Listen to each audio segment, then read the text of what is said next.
সংসারের জন্য ভগবানের ভজন বেশি দরকার। একটা জীব যদি ভগবানের ভক্ত না হয় তাইলে তার সংসারটা মানে 84 নরকে পরিণত হয়। ভক্ত যেখানে ভগবান সেইখানে। আপনি আপনার ঘরের ভিতরে বৃন্দাবন তৈরি করতে পারেন আর আপনার ভিতরে নরককুণ্ড তৈরি করতে পারেন। মানে বৃন্দাবন তৈরি করতে হলে আপনার নিজেকে ভক্ত হইতে হবে। ভক্ত না হইলে মানে বৃন্দাবন আপনি কখনো তৈরি করতে পারবেন না। ভগবানের ভক্ত মানে যখন হয় মানে তখন সেইখানে ভগবান মানে সব সময়ের জন্য অবস্থান করেন। ভক্তের সান্নিধ্যে ভগবান সব সময়ই থাকেন। এখন দেখুন ভগবানের ভজনে সবাই অধিকার আছে, সবাই ভগবানকে ভজন করতে পারে। মিথ্যাবাদীও ভগবানকে ভজন করতে পারে, চোরেও ভগবানকে ভজন করতে পারে। ভগবানের দরজা সবার জন্য খোলা। হ্যাঁ, একদিন একটা লোক একজনকে এমন ভ্রান্ত পরামর্শ দিয়ে দিয়েছে মানে তাতে ছেড়ে লোকটা সম্পূর্ণরূপে ভজন পথ থেকে বিচ্ছিন্ন হয়েছে। আমি একজনে জিজ্ঞাসা করলাম যে তুমি গীতা পাঠ করো? সে বলল আগে করতাম, এখন করি না। মানে কারণ কারণ হয়েছে আমার এই খাদ্যের বিষয়।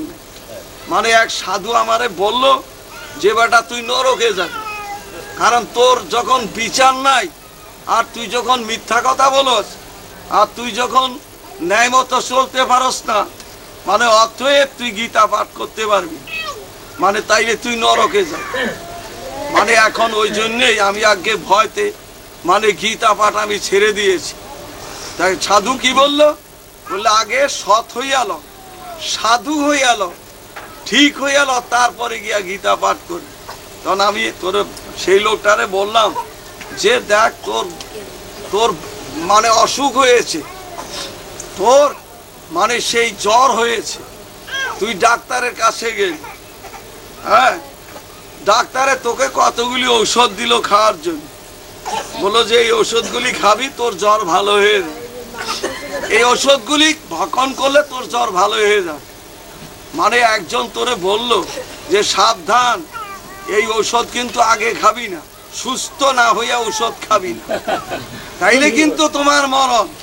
কারণ তুই কি করবি, কি সুস্থ হইয়া ঔষধ খাবি না আগে ঔষধ খাইয়া সুস্থ হবি? কয় কেন ঔষধ খাইয়া সুস্থ হবো? বলে তাইলে তুই যে সাধু হবি সৎ হবি মানে তার জন্য তো তোর ব্যবস্থা দরকার। তুই যদি ভগবানের গুণকীর্তন না করস, তুই যদি গীতা না পাঠ করস মানে তা হইলে তো তোর মানে কোনোদিন পরিবর্তন আসবে না। তুই এমনি এমনি সাধু হবি কি করে, সৎ হবি কি করে? মানে তখন সে বুঝতে পেরেছে যে আমারে তো তাইলে মানে খুব ভুল কথা কয়ে দিয়েছে। আমি বলে হ্যাঁ, ভুল কথা কয়ে দিয়েছে, মিথ্যা কথা। এই সমস্ত সব লোকের ভগবানের ভজনের অধিকার আছে। হ্যাঁ, ভজনের অধিকার আছে, তবে ভগবানের ভজন করতে করতে বলে ছলেও যদি করে মানে তাইলেও সেটা বৃথা বা বিফল হয় না। ছলনা করেও যদি ভগবানের ভজন করে, পান করেও যদি, এইভাবে ধর্মশাস্ত্রে আমাদের অনেক ঘটনা আছে। হ্যাঁ, একদিন মানে সেই অজামিল দস্যুর বাড়িতে গিয়ে এক সন্ন্যাসীর অতিথি হয়েছে। দস্যুর স্ত্রীকে মানে দস্যুর সন্ন্যাসী জিজ্ঞাসা করলেন তোমার স্বামী কোথায়? তখন দস্যু বৃত্তি করতে গেছে। এখন বলছে আগে এমন হীন কাজ করতে গেছে আমার স্বামী, আমি আপনাকে খুলে বলতে পারবো না। মানে তখন ভালো বাবা এদের কি উপায় করে? দস্যু স্ত্রীকে বললেন এরপরে যে তোমার পুত্র জন্মগ্রহণ করবে ওই ছেলের নাম রাখবে নারায়ণ। মানে এখন সন্ন্যাসীর উদ্দেশ্য হইল নারায়ণ তো ভগবানের নাম, ছেলের নাম রাখলে ইচ্ছা না থাকলেও নারায়ণ নাম মুখ দিয়ে উচ্চারণ করতে হয়। এখন দেখুন ছেলেকে ডাকবার উপলক্ষে ভগবানের নাম করতেছে, এটা নাম আভাসে। আভাসেও যদি নাম লয় মানে তাইলে নামের আভাসে করে সর্বপাবক্ষয়, নাম লইলে কৃষ্ণ পদে প্রেম উপজায়। আভাসে, নামের আভাসে। এখন দস্যু অজামিল অন্তিম সময় ওই নারায়ণ পুত্রকে ডাকতেছেন, বাবা নারায়ণ। যমদূতরা এসে তার শয্যাকে ঘিরে ধরেছে। এখন ডাকতেছে বাপ নারায়ণ তুমি আসো আমার রক্ষা করো। আর বৈকুণ্ঠের নারায়ণ বিষ্ণুদূতের বলতে শীঘ্র রথ নিয়ে যাও। ওই যে অন্তিম সময় দস্যু অজামিল আমাকে ডাকতেছে। বিষ্ণুদূতরা বলছেন প্রভু ওই দস্যু তার ছেলের নাম রেখেছে নারায়ণ, তোমাকে ডাকে না, ডাকতেছে তার ছেলেকে, বলে এত বিচারের দরকার নেই, নামটা তো আমার। এমন সময় বিষ্ণুদূতটা রথ নিয়ে এসে হাজির হয়েছে, যমদূতটা সরে গেল। এখন অজামিল দস্যু জিজ্ঞাসা করে, আপনারা কারা? বলে আমরা বিষ্ণুদূত। কেন এসছেন? বলে সুন্দর রথে গো তোমাকে বৈকুণ্ঠে। আমি তো দস্যু। বলে অন্তিম সময় যে ভগবানের পতিত পাবন নাম মুখ দিয়ে করেছে। বলে না, ওইটা তো আমার ছেলের নাম। বলে না, ভগবানের নাম। দস্যু অজামিল আশ্চর্যান্বিত হয়ে গেল, ওরে বাবা, ভগবানের নামের যে মহিমা ভাবতো এটা তো আমি জানি না। আমি তো জীবনে একবার ভগবানকে লক্ষ্য করে নাম করিনি, আমি তো ছেলেকে ডাকবার উপলক্ষে করেছি। তখন ভাবছে আমার তো আর আয়ু নাই, আমার যদি 1 মিনিট আয়ু বাড়ে তাইলে আমি 1 মিনিট ভগবানের নাম করে আমার বাসনাটা পূর্ণ করি। এখন বিষ্ণুদূতদেব বলছে, আগে আমার আয়ুটা একটু বৃদ্ধি করে দেন, আমি সারা জীবন দস্যু বৃদ্ধি করে কাটিয়েছি। ভগবানের নামের যে এত মহিমা ভাবতো এটা আমি জানি না, তবে আমি একটু মন প্রাণ ভরে ভগবানের নাম করে আমার জীবনটাকে আমি সার্থক করি।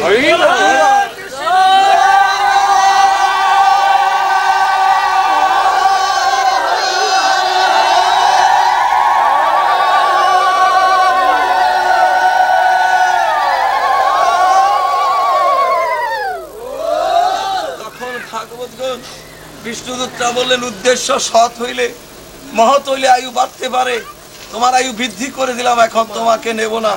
তুমি মন প্রাণ ভরে ভগবানের পতিত পাবন নাম করে তোমার জীবনকে সার্থক করো। দস্যু অজামিল নামের মহিমা দেখে সেই দিনই সংসার ত্যাগ করে গঙ্গার তীরে গিয়ে কুটির করে সারা দিন রাত্র ভগবানের পতিত পাবন নাম করতে করতে সাধন বলে দস্যু অজামিল তখন বৈকুণ্ঠে চলে গেলেন। তবে দেখুন ভাগবতগণ, সবাইরই ভগবানের ভজনের অধিকার আছে। একটা পাপী ব্যক্তি যদি ভগবানকে ভজন করে সেই পাপী আর পাপী থাকে না। একটা দস্যু যদি ভগবানকে ভজন করে সেই দস্যু থাকে না। দেখুন, দৈত্যের ঘরে প্রহ্লাদের জন্ম, মানে কিন্তু প্রহ্লাদ ভক্ত, প্রহ্লাদ দৈত্য না। আর মুনির ঘরে প্রহ্লাদের পিতার জন্ম হিরণ্যকশিপু, মানে মুনির ঘরে জন্ম গ্রহণ করে কার্যকলাপে সে দৈত্য হয়ে গেলেন। তাইলে ভগবানের ভজনে সবাই অধিকার আছে। বাল্যকাল থেকে ভগবানকে ভজন সবারই অধিকার আছে। যে পাপী লোক মিথ্যা কথা বলে সে ভজন করতে করতে তার পরিবর্তন আসবে, সাধন করতে করতে তার পরিবর্তন আসবে। দস্যু জগাই বাধাই হরিনাম করে যখন স্বাদ পাইলেন, ওই মদের নেশা তার দূর হয়ে গেল। দুই ভাই গলাগলি করে কাঁদতেছে যে নামের মধ্যে এত মধু আছে, এটা তো আগে ভাই জানতাম না, তাই নাকি এই মধু রেখে ওই বিষ পান করতাম, মানে তখন চল গ্রামে গ্রামে বলি। আর ওই দস্যু জগাই বাধাই গ্রামে গ্রামে ঘুরতো আর জীবকে বলতো হরির নাম, মানে তোমরা করো, নামের মধ্যে যে মধু আছে এমন মধু আর কোথাও নাই। আমরা দস্যু ছিলাম, আমরা মদখোর ছিলাম, আমরা মাতাল ছিলাম, দেখো নামের প্রেমে এখন আমরা উন্মাদ হয়ে গেছি, তোমরা কেউ আর ভুল করো না।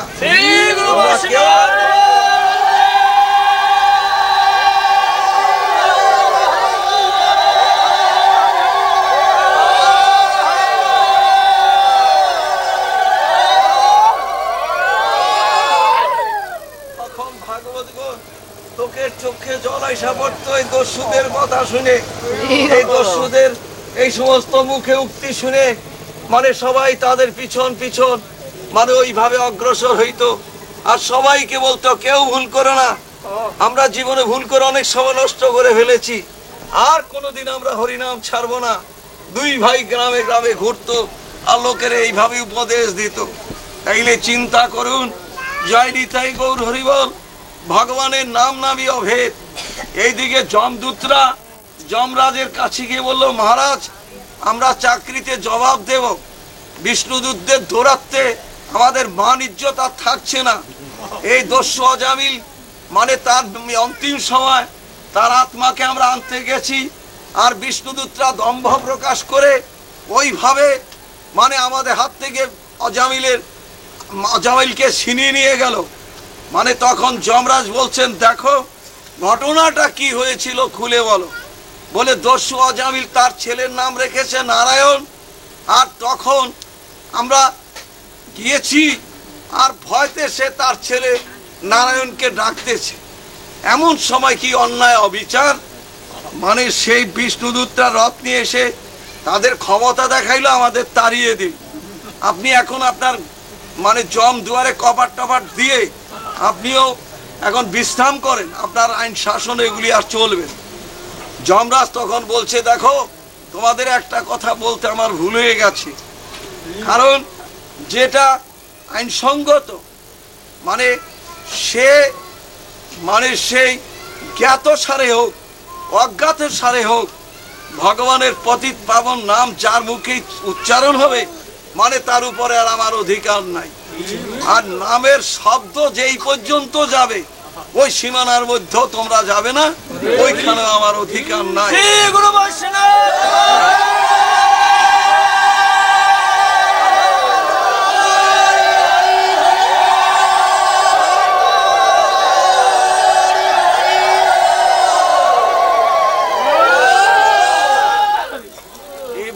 যমরাজ নামের মহিমা দেখে, নামের প্রেমে, যমরাজ তো ধর্মরাজ মানে তিনি প্রেমে বিভোর হইয়া প্রেমে নৃত্য করতে লাগলেন। এখন যমরাজের প্রেম চিত্রগুপ্তের মধ্যে সঞ্চার হইল।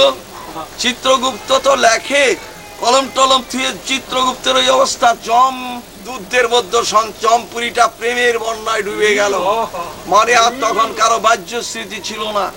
তাইলে ওইভাবে ভাগবত গুণ মানে ভগবানের নাম নামই অভেদ, ওইভাবে নিত্য সিদ্ধ কৃষ্ণ প্রেম সাধ্য কবু নয়, শ্রবণাদি শুদ্ধ চিত্তে করে উদয়। মানে চিত্ত শুদ্ধ হয়ে গেলে মানে তখন হৃদয়ের মধ্যে ওই নামের প্রেম মানে তখন উদয় হয়ে থাকে। অতএব কথা হইল 1 মিনিটের জন্য বিরাম বিরতি, সদা সর্বদা এখন দেখুন যেটা করা হবে সেটা ভিতরে জমা হয়ে থাকবে, ও আর সরে যাবে না। এখন ভাগবতগণ কি মধুর লীলা ভগবানের, যুগে যুগেই ভগবানের লীলা।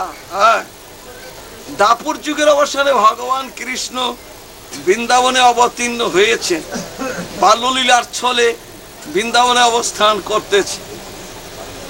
এখন ব্রজের সখারা মানে গাছের ফল কামড় দিয়ে খেয়ে যেটা বেশি মিষ্টি লাগে আর গিয়ে বলেন, ভাই কানাই এটা খুব বেশি মিষ্টি, তুমি খাও।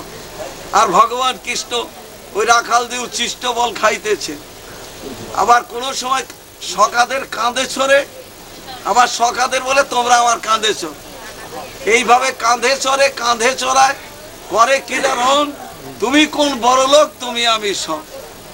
এইভাবে কাণ্ড কীর্তি ঘটনা দেখে মানে চতুর্মুখ ব্রহ্মার সন্দেহ হইল কৃষ্ণ ভগবান। মানে কারণ ভগবানই যদি হবেন ওই নন্দের পাদুকা মাথায় করে বহন করে, আবার ওই গোপ শিশুদের উচ্ছিষ্ট ফল খায়, তখন ব্রহ্মা করেছেন কি, ভাবলেন যে আমি একটু পরীক্ষা করিয়া দেখি, কৃষ্ণ গাভী বৎস নিয়া যে গোচারণ লীলা খরা করতেছে এগুলি সব আমি হরণ করে নিয়ে যাব, দেখি কি নিয়া খেলাধুলা করে। আর ব্রহ্মা নিয়া রাখলেন এক পাহাড়ের গুহার মধ্যে, সব হরণ করে। এখন ব্রহ্মার ধারণা কৃষ্ণের গোচারণ লীলা খেলা বন্ধ হয়ে গেছে, এখন নিশ্চয়ই মনক্ষুণ্ণ হইয়া কৃষ্ণ 1 পা 2 পা করে নন্দালয়ের দিকে ফিরে যাচ্ছে। এখন ভাগবতগণ ব্রহ্মা ভাবলেন দেখি, এখন গোচারণের মাঠে গিয়ে দেখে আরো পুরা দমে খেলা, গাভী বৎস আরো বেশি। তখন ভাবলো বালক হইল তো অতি সুচতু, এক পথে আমি হরণ করে নিয়েছি, আর এক পথে আবার উনি নিয়ে আসছেন। আবার পাহাড়ের গুহার মধ্যে দেখে তারগুলি ঠিক আছে। এখন বুঝতে পেরেছে এখন জাগতের নিয়ে খেলাধুলা এগুলি নতুন সৃষ্টি করে নিয়েছে। এখন ব্রহ্মা কাঁপতে লাগলো যে একটা গোবর শিশু তো নতুন সৃষ্টি করতে পারে না, তবে কি কৃষ্ণ ভগবান?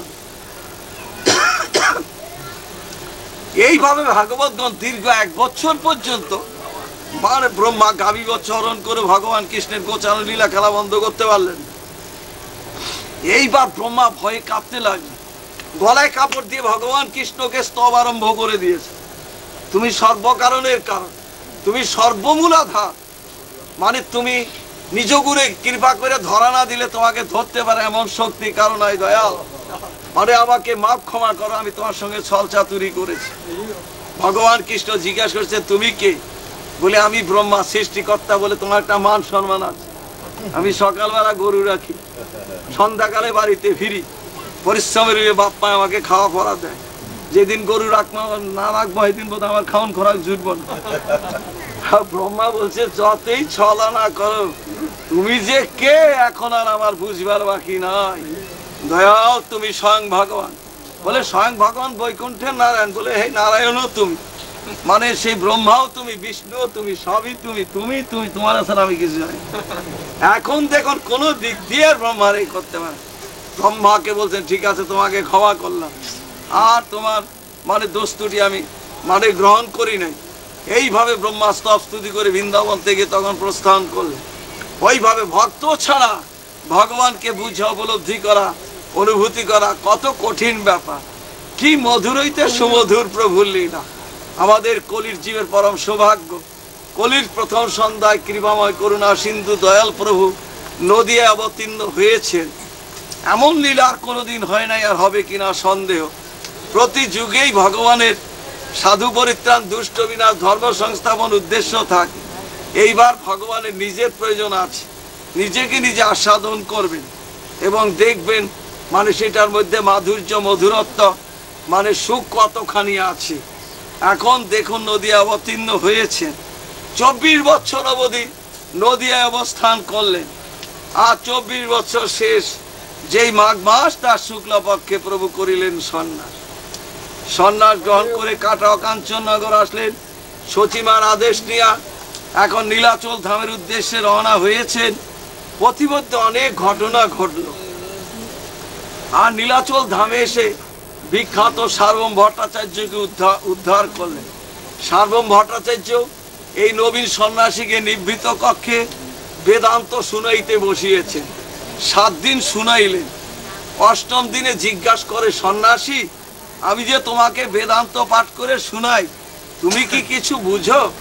বলে হ্যাঁ, বেদান্ত পাঠ করলে বুঝি, তুমি ব্যাখ্যা করলে বুঝি। এর অর্থ হইল তোমার ব্যাখ্যা হয় না। ভট্টাচার্য উত্তেজিত হইল, মানে তখন বললেন তুমি মূলার্থ আচ্ছাদন করে গুণার্থ প্রকাশ করতেছ। বলে আত্মারাম শ্লোক, বলে ব্যাখ্যা করো। 9 প্রকার করলেন। আর মহাপ্রভু এই নবীন সন্ন্যাসী 9 প্রকার বাদ দিয়ে 18 প্রকার ব্যাখ্যা যখন করলেন, ভট্টাচার্য তখন আর ঠিক থাকতে পারলেন। আস্তু ঠিকই চরণ স্পর্শ করে বলছে, তুমি কে? তুমি তো মানুষ না, তুমি স্বয়ং ভগবান। তখন সরভুজ প্রভু দেখাইলেন, 2 হাতে বংশী, 2 হাতে কমণ্ডলু আর 2 হাতে তীর ধনুক।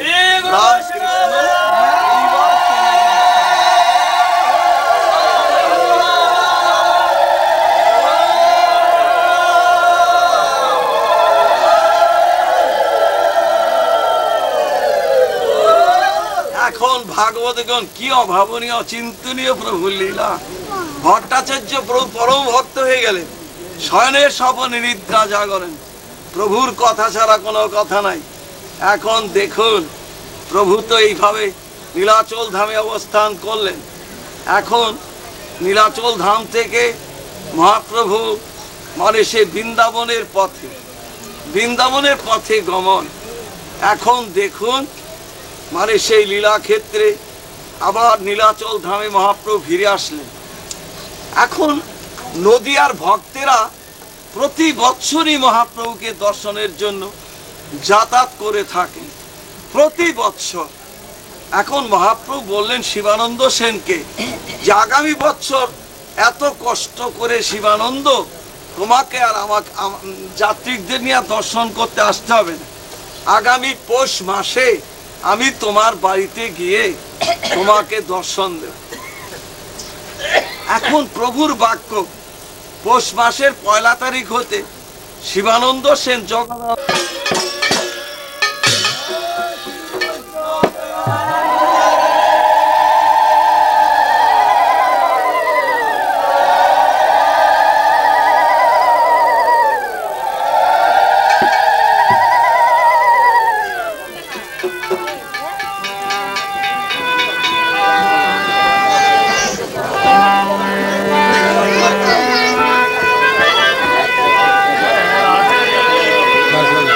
টয়লেট আমার ওই টয়লেটে মেলা মারে ওই যে উপরেরটা।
দূরে দুই জায়গা ওই ওই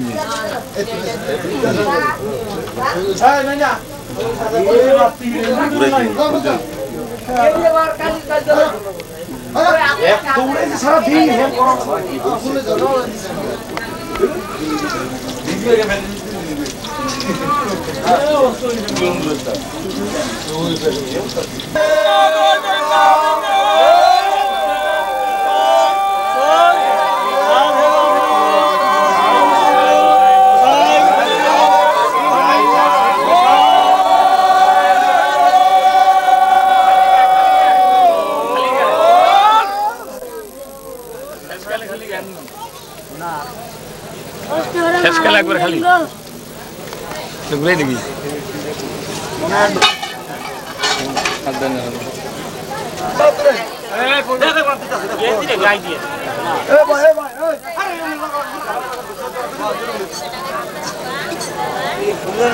আরে তোর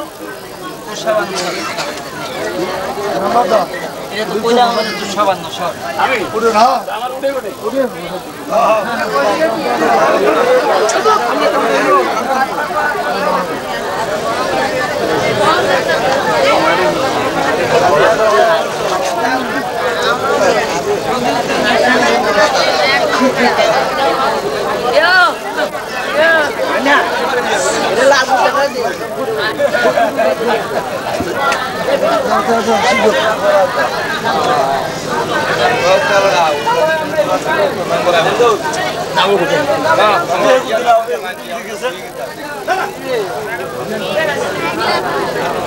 কাকু এবার কারণ কা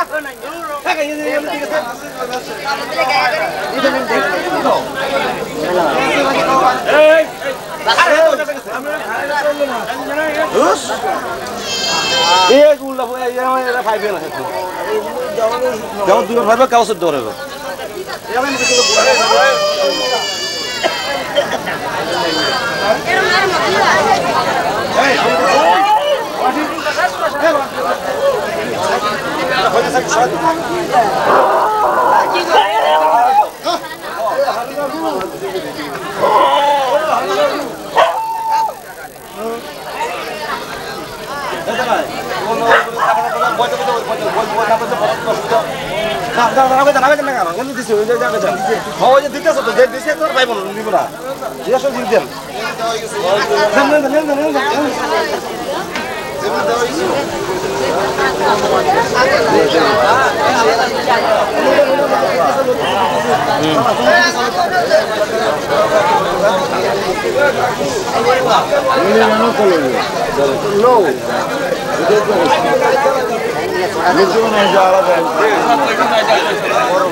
আর কি লোচনা করানো আলো বাবা আর বড় দিতে না যাবে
যেমন বুঝলি বেটা করে খাইনা বলে দিতে তো কথা বলতে আমরা এ ভাই এ ধরে না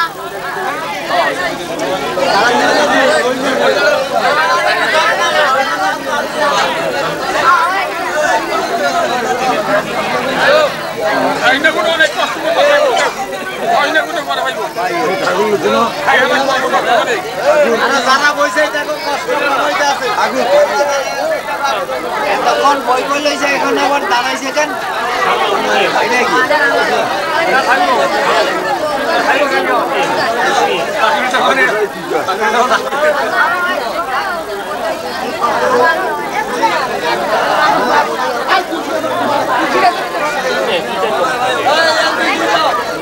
আরে ওই সাইডে শেষ করতে না এনে তো খালি ফল দিছে এনে খালি ফল দিছে আর কিছু দেয় না এই খাড়ার ভিতর বর্ষার দিতে আছে আরে একজন লাগে একজন নেই না খাড়ার মধ্যে বর্ষার দেন না এটা কি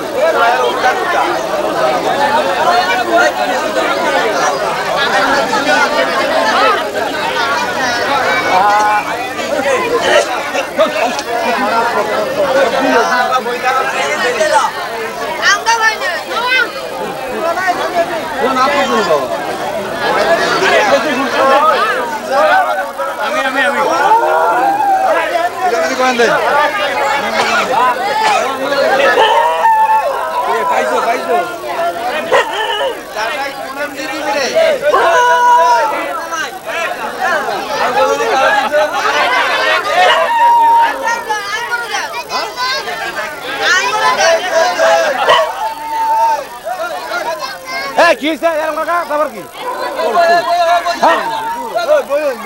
না না বিশৃঙ্খলা লাগবে না পয়সাটা দাও না কেউ দুইবার খাওয়া করো না এই আর অন্য কিছু না ওই যে ওই বিটটা উঠেন ওই বিটটা উঠে দেবো কি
আপনাকে সব রেডি করেন দিমোহন, আপনাদের সব রেডি করেন। টিভি আনলেই তো চলবে না। টিভি ভিসিডি গো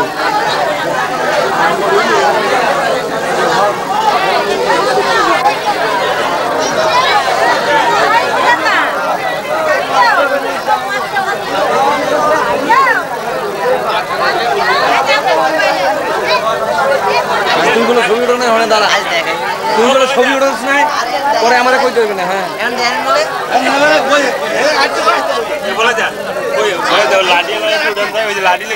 এখানে বসতে বলে কার কার ছবি ওঠে নাই পরে কিন্তু আমারে কইতে হবে না।